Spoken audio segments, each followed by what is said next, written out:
Hey,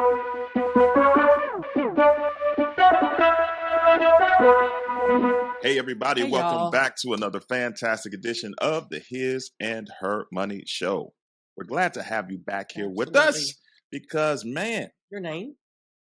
well, it was in the intro. Oh, but, okay. you know, I was so waiting. we got a whole professional thing where they say our name, but Still. my name is Tyler. And I'm Ty. And we are from hisandhermoney.com, where we're helping you to take dominion over your money and your life. And we're going to do that again today because we have another fantastic edition lined up for you guys. Thank you for tuning in. You could be listening to a lot of other shows, but you're here with us, and we are grateful. If you happen to hear something today that you know other folk need to hear, do us a favor, share it. Put it on your social media platforms, put it on your IG stories, and tag us at His and Her Money so we can show you love right back. Be a good friend, be a good cousin, and share this with your people. That's right. You all, I'm super excited about today's episode. I get the opportunity to share with you guys somebody that I'm following on YouTube. I don't think I ever share like who a YouTuber's always subscribed to. Nah, you don't. But I'm subscribed to another YouTuber, and she's amazing. Absolutely amazing. Some of you all probably already know her, probably already follow her. I'm going to have her introduce herself. On YouTube. Oh my gosh, I absolutely love her channel. It's all about two of my favorite things. Yeah, it's your perfect marriage. Perfect marriage. The channel's not about marriage. Right, planning and money, organization and money. I love go. all things organization and all things money. So super, super excited to have today's guest on. She has a platform called The Organized Money, and she's here to help us all because part of financial freedom, part of financial wellness is having your stuff together, organized, being thoughtful, planning things out. And she's going to help us talk about that on today's episode. So let's not delay this any further. Let's get Alaina on so we can hear all of her great wisdom and advice. Hey, Alaina, welcome to the His and Her Money Show. Hello. Thank you so much for having me. So excited to be on. We are excited to have you on because my wife be watching your stuff all the time. I walk in and there you are on my TV. Alaina. All the time. I love it. Absolutely. And I watch y'all as well. So I was super excited to get this invitation. I was like, oh my goodness, His and Her Money. The first time I saw y'all was actually at FinCon. Yes, that's right. We have met in person before. That's right. Dope. It was like when I was like first starting. Well, you're doing absolutely phenomenal. Absolutely phenomenal. One of the things that I tell people all the time, anytime anybody wants to get good with money, get better with money, even build wealth, you can't do it unless you're organized. Mm-hmm. Or it's going to be a hot mess, you know? A hot one. And so, not a cold mess. But a hot one. A hot That's right. mess. Okay. So we were super excited that you agreed to come on, especially at the top of the year, to kind of like show us, teach us how to get more organized when it comes to our money. So some people are being introduced to you for the very first time right here and right now. So can you say hi to them and let them know who you are and what you're all about? Yes. Hello, everyone. Thank you so much. I'm so excited to be joining y'all. I am Alaina, and I started The Organized Money back in 2017. And basically, I started it as a platform to help people get more organized. So my journey was, I was a young mom and, I'm married.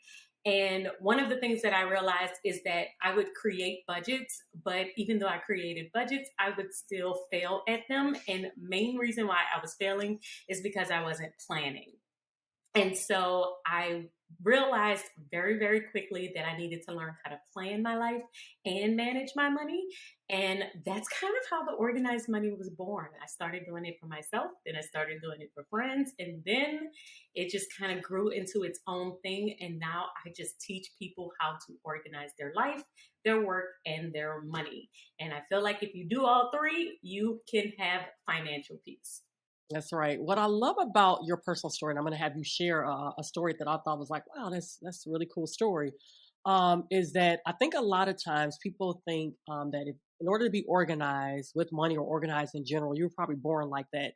But no, it's actually something. I think you were born like that, though. I probably was just a tad bit, but most people are not born like that. And in your personal story, you were not always necessarily organized, but you shared a story about one day at work, you went to work and you left your lunch at home and then you had to buy lunch and all of that stuff like that. Share that story because that was really the start of you literally taking your life and getting your life in order as well as your finances. So share that story because I think a lot of people be able to relate 100%. more to her than probably It's more people like me in the world than like Ty. So we listening, Alaina. I'm not like the most organized. I have my moments, my challenges, and all that stuff, but I do like organization. I don't know about all that.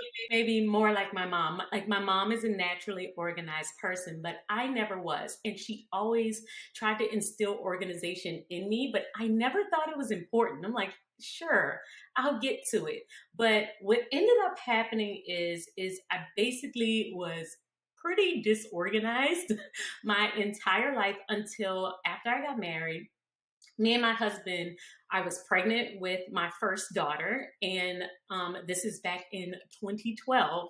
And at this time, I'm like, okay, we got to start getting our money together. We got to start getting our life together because we're about to have a kid. And once you have a kid, you can't live paycheck to paycheck, right? I got to be able to buy diapers. I got to be able to do all of this stuff.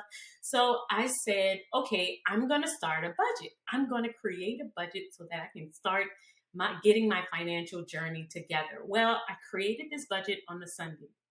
And it was a beautiful budget. I'm telling you, I had all my I's dotted, T's crossed. Everything was perfect on this budget. And I said, okay, I just got paid. I created this budget. I gave myself a little money stipend of $50 for the entire week. I felt like I was set and ready to go. Right? So I got my budget. I'm good to go. I wake up Monday morning and I wake up late. So I wake up late and I said, okay, I got to rush. I got to hurry up and get out the door. I rush and get out the door. It's raining. I said, it's okay. I just have to rush and get to work. Once I get to work, I realized I forgot my lunch. I forgot an umbrella. I didn't have, and now it's lunchtime and I'm starving. So I said, okay, well, I got $50. I mean, I have to buy lunch because I left my lunch at home. And I ended up having to purchase lunch. I ended up having to purchase an umbrella. And basically, I blew my budget the very first day of budgeting, like Monday. And my budget is out the window because I've spent $34 on day one of my budget. So in this moment, I felt like a complete failure. I felt like, man, I'm not good with money and I suck. And I was trying to budget, but it just didn't work. And I was really, really down on myself. And then I realized when I was thinking it through that it really didn't have anything to do with the actual numbers that I put on my budget. It didn't have anything to do with, me actually spending money. The reason why I spent the money was because I didn't plan. I didn't set my alarm. I didn't have an umbrella. I didn't check the weather. I didn't do all of the other things that I needed to do to make sure that my day was going to be successful. And a lot of times it's not about the money at hand. It's not about the actual budget.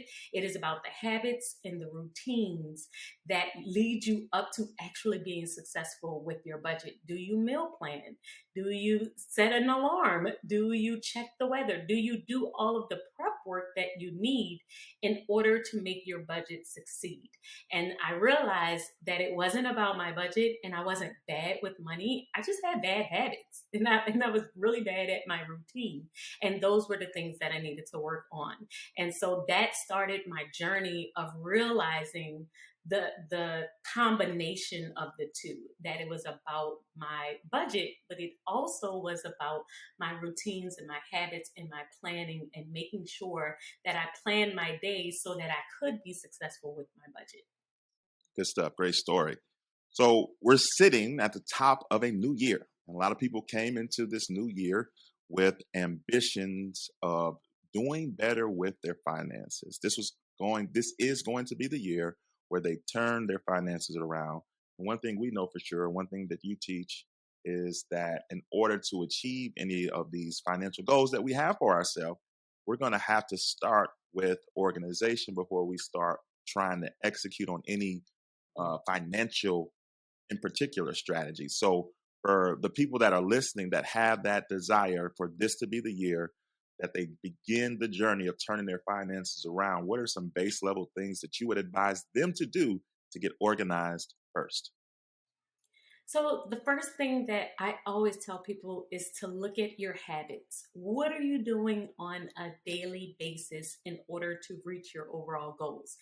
Most of us have these really big goals, right? We want to save $20,000. We start with these really, really huge goals, but we don't have the small things, the small habits in place that will help us to actually work toward those goals. So, what are the things that you can do on a daily basis that will actually help you get closer and closer to the things that you want? If saving more money is one of the things that you want to do, the very first thing that you need to do is say, okay, I want to save how much? Set that first amount. How much do you want to save?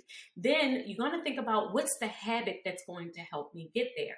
Every single time I get paid on a Friday, I'm going to transfer $50 into my account. You have to think it through. You have to think about the routine and the habit that you're going to put in place that is going to help you achieve that overall goal. Because the goal is a great system that, the thing that you want to achieve. But the basis of that goal is the habits and the routines that you need to put in place. When are you going to do it? And what are you going to do? And how often do you have to complete that habit? If you decide that you're going to do this one thing every single week in order to achieve that goal, and you put it on that calendar and you check it off every single time that you do it, you're going to be more likely to actually do it. Yeah. Do you recommend, especially while people are starting out, not to have too many goals, to create too many habits? Is there a certain amount that maybe people should focus on?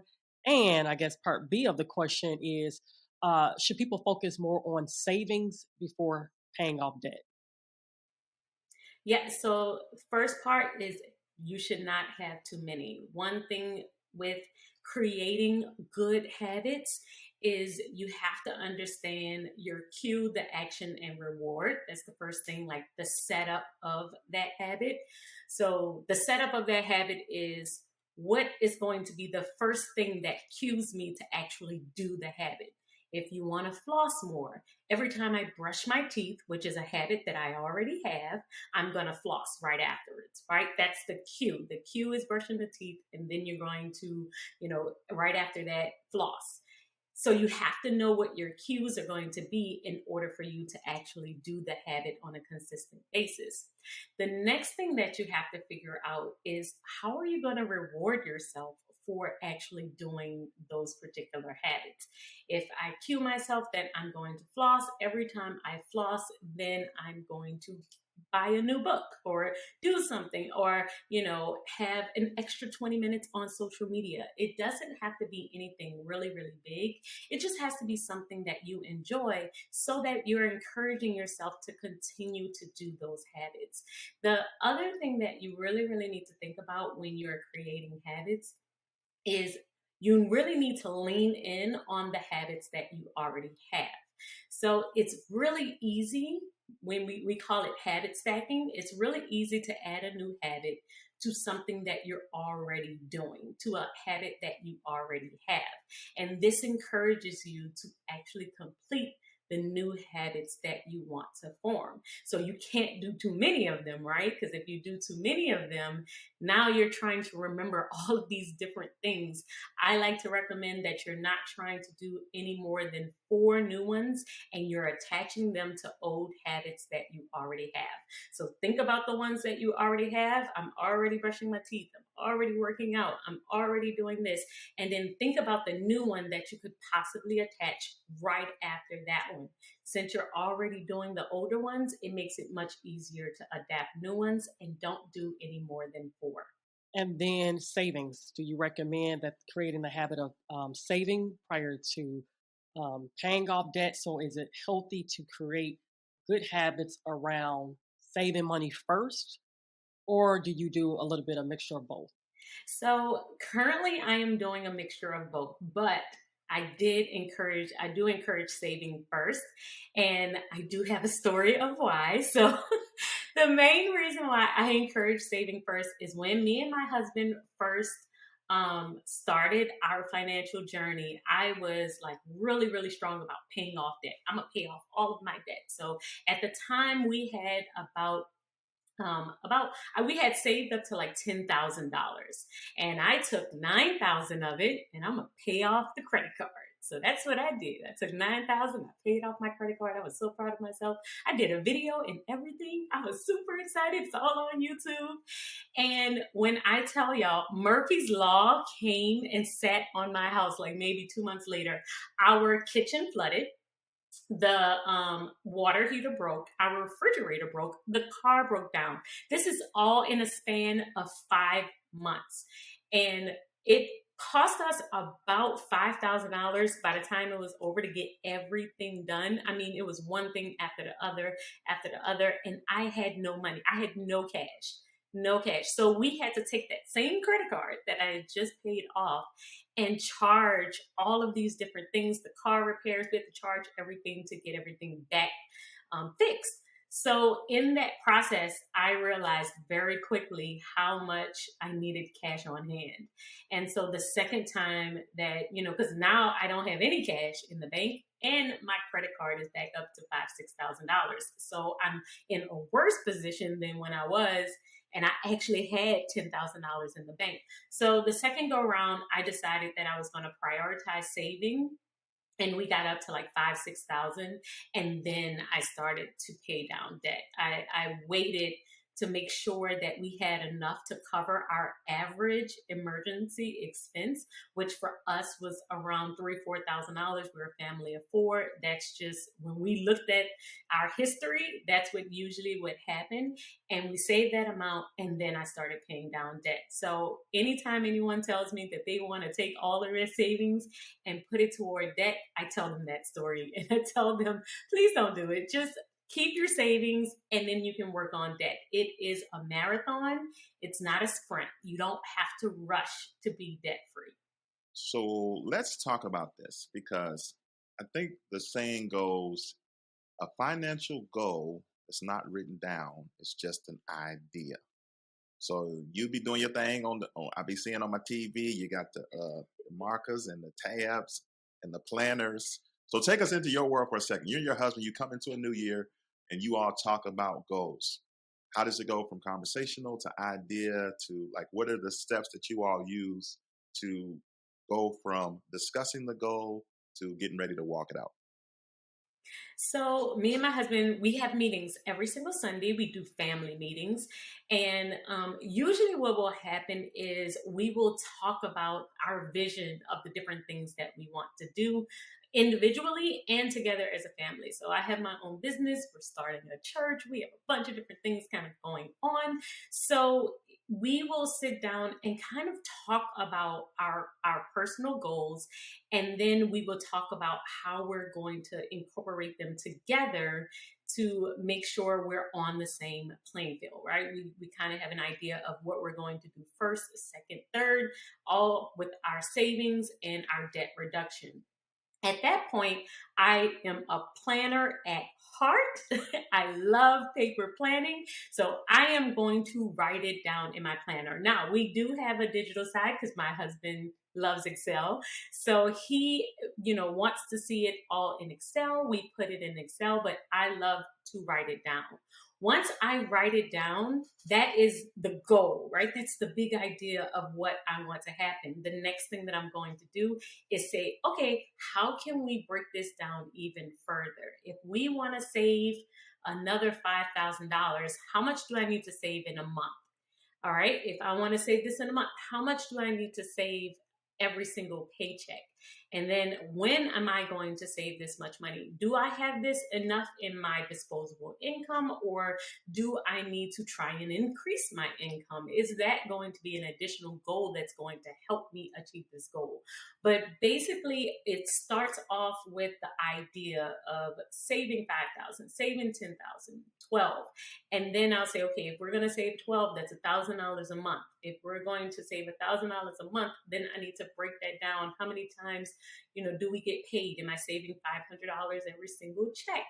And then do we have an additional $500 a check? If we don't, what other side hustle, or is there something else that we can do that will help us achieve that goal? And every single month, at the end of the month, we kind of evaluate where we are. We're talking together in our monthly meeting and saying, okay, this month we raised 750. The goal is to get to 1,000 a month. We didn't hit it. So what can we do next month that's going to make it a little bit better? And so we will do that monthly, quarterly, and then annual. We'll just kind of reflect on the overall year. But the biggest thing about goals is making those small little habits, the small things that you can do every single day or every week that's going to help you achieve those goals. Very good. Now, I want to talk about the literal term organizing, like physical money. You just recently started using what some call as the envelope system, even if it's in pretty ones that you can buy off Amazon or literal envelopes. Talk about how you and your family organize your cash, your monthly spending cash, what some may call sinking funds and things, different things that that you budget for. Talk about that. Talk about the organization of your literal cash. Yes, so I love using cash envelopes majorly for my sinking funds than spending. And this is for certain sinking funds that we have in our house.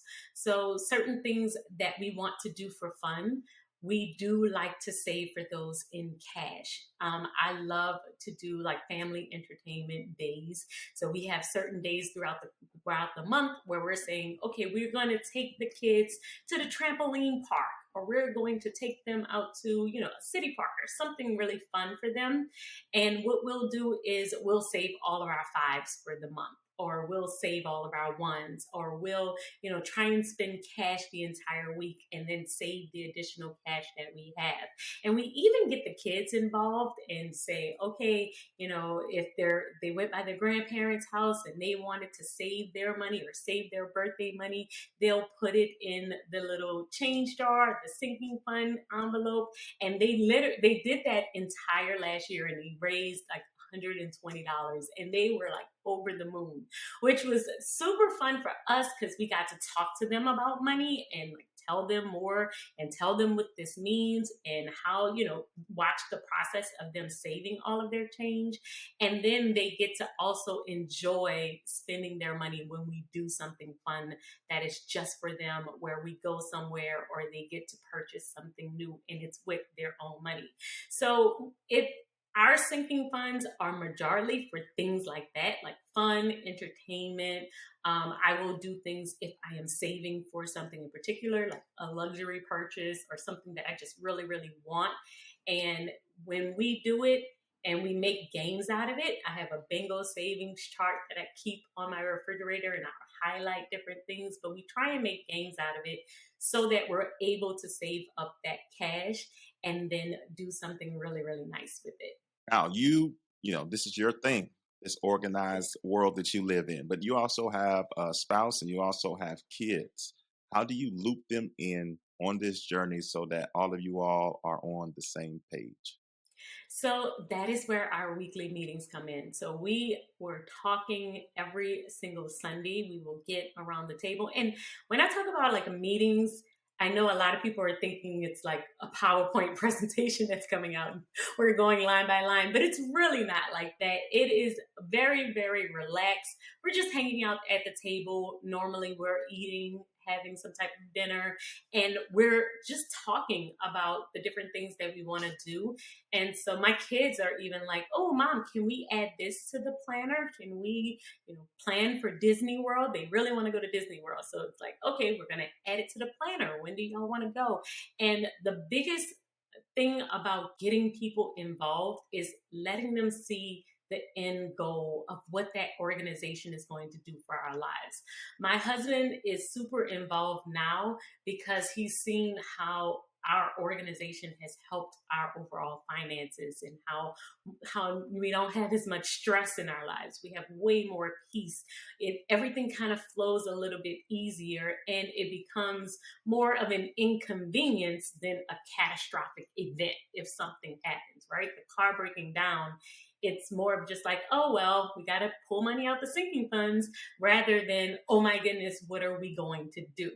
And so even with our kids, having those talks where we talk about how, how the organization has helped us overall really does help us stay the journey, and it helps them really understand what we're trying to do. So I love keeping those end goals in front of them. Like, they know, we're saving for Disney World. So they're like, oh, okay, I don't want to do that because I want this money to go to Disney World, right? And I'm like, no, you can still have, I'm like, okay, not too much.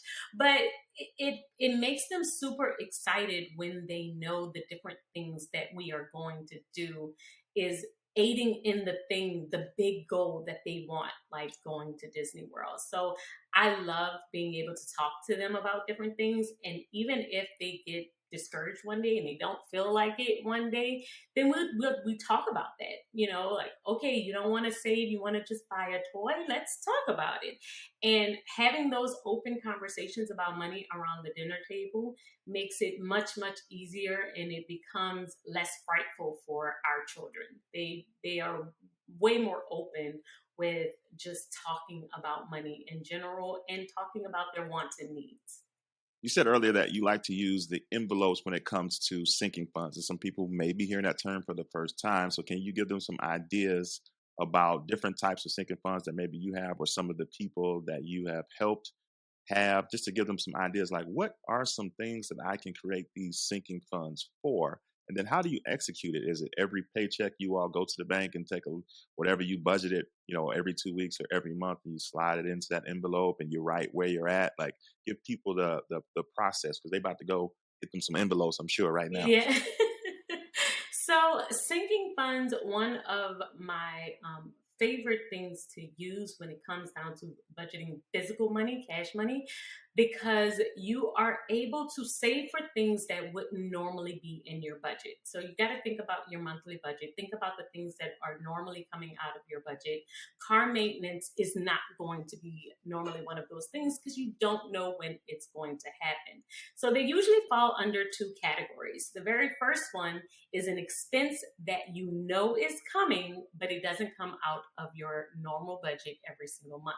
So think of things like birthdays, anniversaries, or really fun vacation trips, right?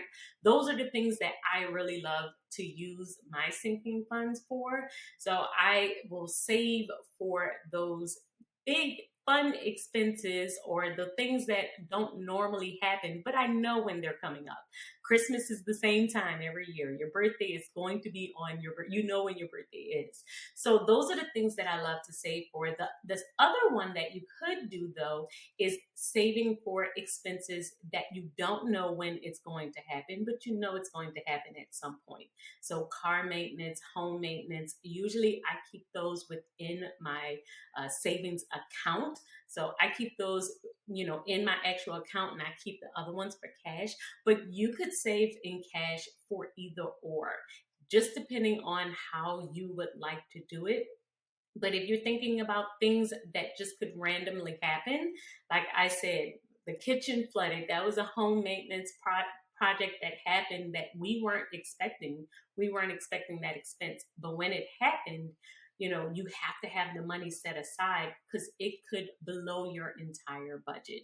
And so having a little bit of money set aside does help you. I like to set aside it every single time I get paid. And the reason why I do it every time I get paid is because it creates a habit of thinking of that expense.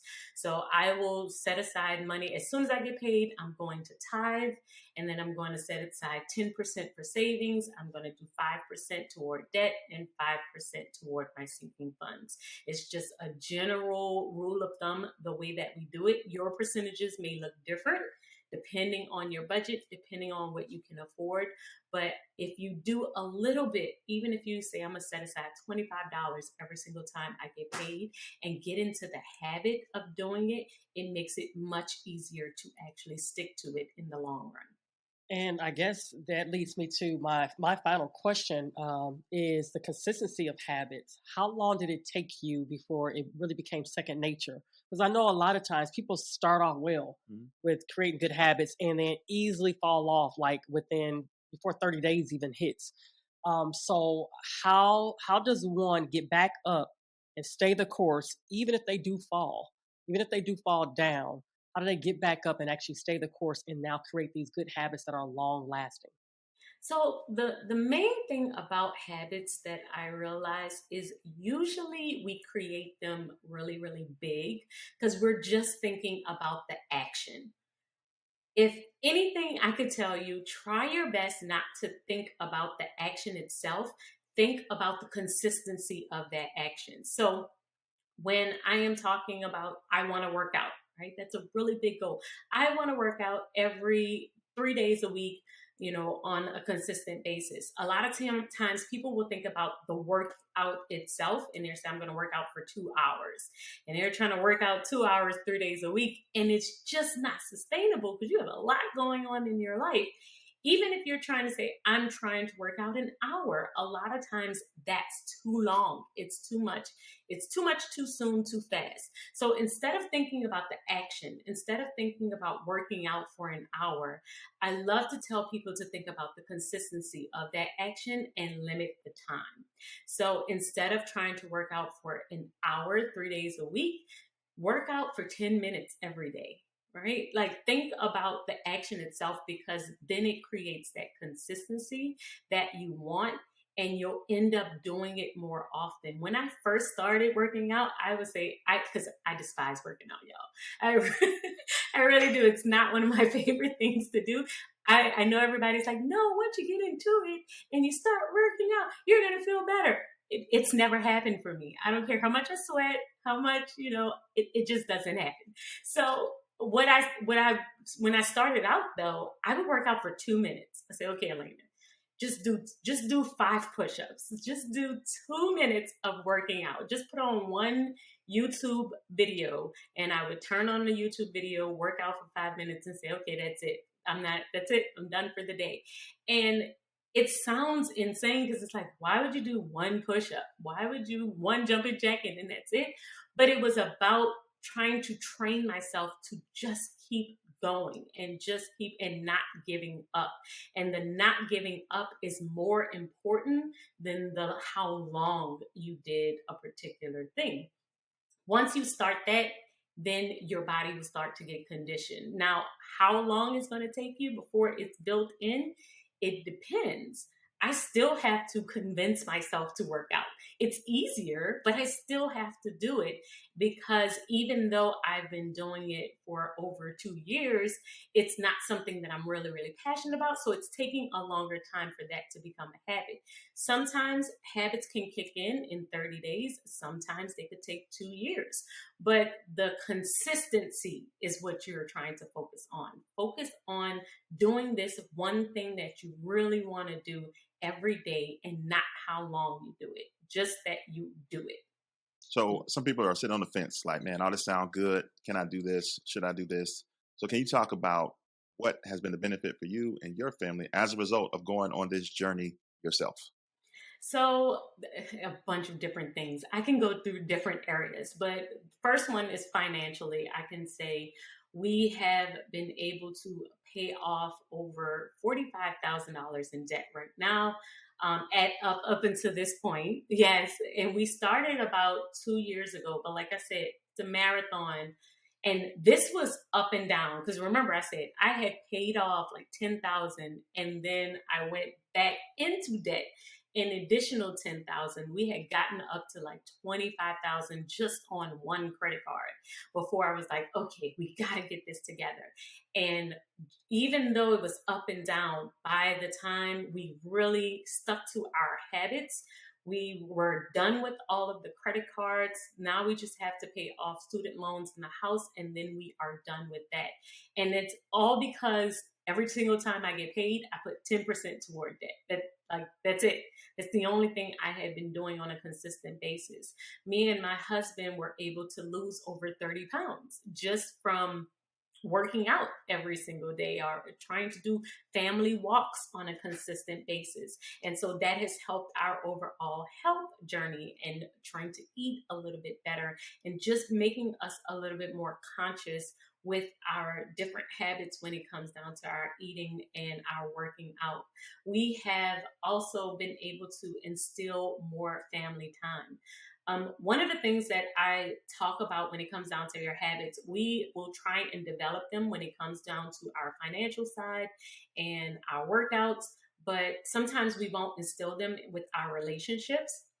And one thing me and my husband, we would talk about on a consistent basis is making sure that our marriage is strong and we aren't just roommates, right? Like we just live here, but we don't really talk to each other that often, or we're only talking about the kids.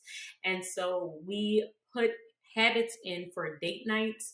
We put habits in for family time. We put habits in for vacation. So every 7 days, we're doing a date night. Every 7 weeks, we do some type of staycation where we'll stay in together. Every 7 months, we're going on some type of vacation where we're spending time together. But creating the system and the habit of when that's going to happen has strengthened our marriage and strengthened our family because we have more time together. And even with my business, creating the habit of putting out consistent videos and creating the habit of filming has helped my business so much, in my YouTube channel so much, just from being consistent. So I post 3 times a week, and every Monday, Wednesday, and Friday, people know that those videos are coming out.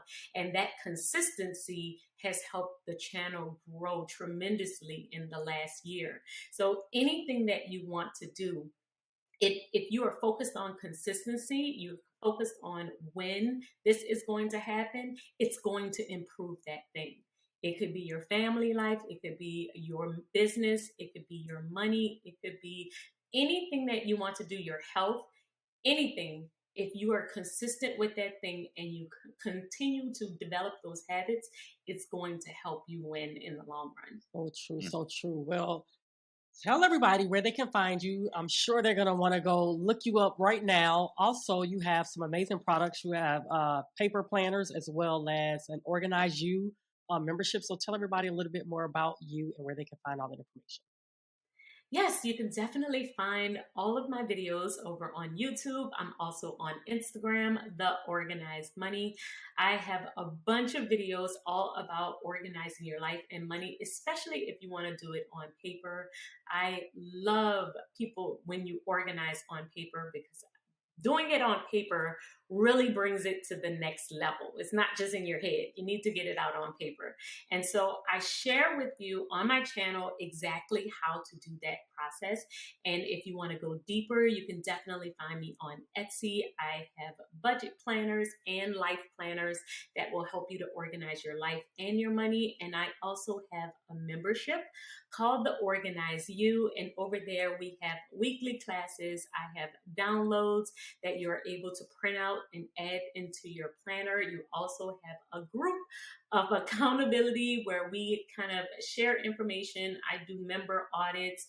We have a book club. It's just a bunch of goodies over there that really will help you get more organized. Man, that sounds good. And we are grateful that you shared all of your wisdom with us and the audience today. So thank you for making time for us in your busy schedule. Thank you so much for having me. Well, there you have it, ladies and gentlemen. Another fantastic show. Right. I hope y'all ready to get organized. Y'all don't have an excuse it inspired you guys anymore. To actually start with good habits. Yeah. You got tools now. You got strategy now. If you need to, hit the rewind and listen to this all over again. Save this video, share this video or podcast, wherever you're listening to it. We got links to everything that Alaina mentioned in the description under this video. Or if you listen to the podcast, check the show notes. We'll have everything there.